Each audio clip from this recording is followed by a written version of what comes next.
Vamos continuar falando sobre isso, porque na prática, né, fica aí o papel para a dona de casa, aí essa tarefa de diminuir o sal no preparo das refeições. É uma questão de costume, não é isso mesmo, Sandra? Boa tarde. Boa tarde, William. Boa tarde a todos. Eu vi que você colocou a culpa na sua irmã, né? Tô de olho, viu? Tô ferrado para chegar em casa, isso é a verdade. E se ela não estiver vendo, eu vou contar pra ela. É uma questão de costume, sim, é uma questão de hábito, colocar sal, mas tudo começa também lá na preparação. Tem gente que tem a mãozinha frouxa pro sal, né? Na hora de cozinhar. Eu, por exemplo, eu faço isso. O sal, ele acaba acentuando demais o sabor dos alimentos e acaba até facilitando um pouco na hora de cozinhar. Ah, coloca um pouquinho mais de sal, não tem problema, aí o gostinho fica bom.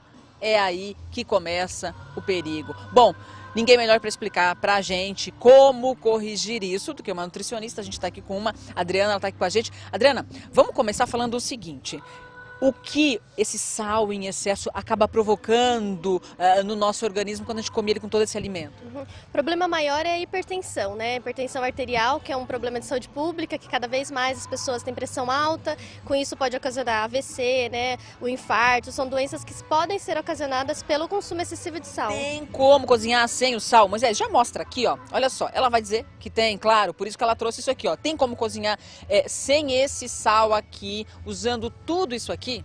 Tem, a gente pode ir aos poucos substituindo o excesso de sal, né, aquele hábito que a pessoa já tem de consumir muito sal, com a mistura de ervas. Então, aqui, por exemplo, na pimenta do reino, não tem sódio, não tem nada aqui. Não, aqui o sódio está presente praticamente em torno de 40% na composição do sal, né, sal de cozinha, que é o cloreto de sódio.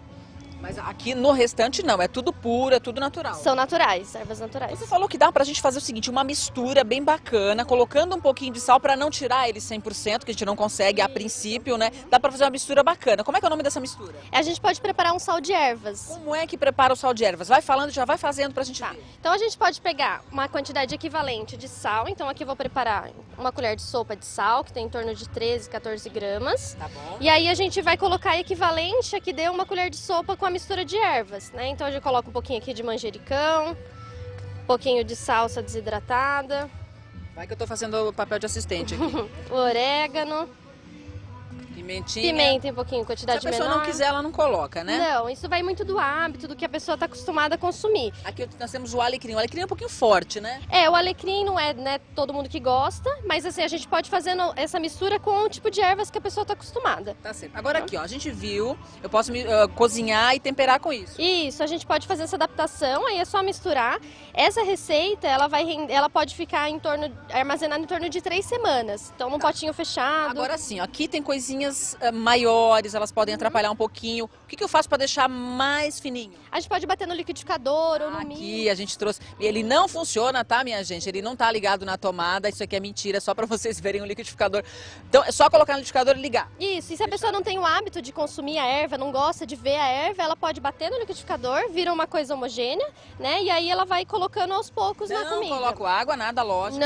Não, é para deixar ele sequinho desse jeito mesmo. Adriana, muita gente, eu vejo muita gente fazendo isso com sal grosso.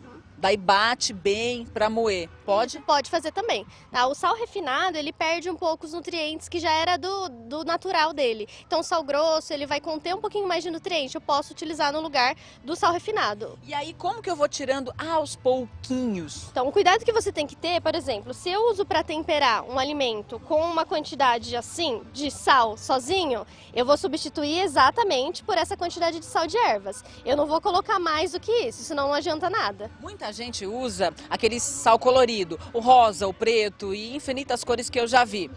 Faz bem ou é uma questão de marketing? A quantidade de sódio que vai ter são muito parecidas entre esses sais coloridos, né? Sais coloridos, o sal rosa do Himalaia, o sal negro. O que vai ter um pouquinho mais são micronutrientes, que aí vai acabar tendo um benefício um pouco maior. Mas não é porque eu estou usando um sal rosa, uma flor de sal, que eu vou usar uma quantidade maior, porque isso também vai atrapalhar o organismo do mesmo jeito, vai ter sódio do mesmo jeito.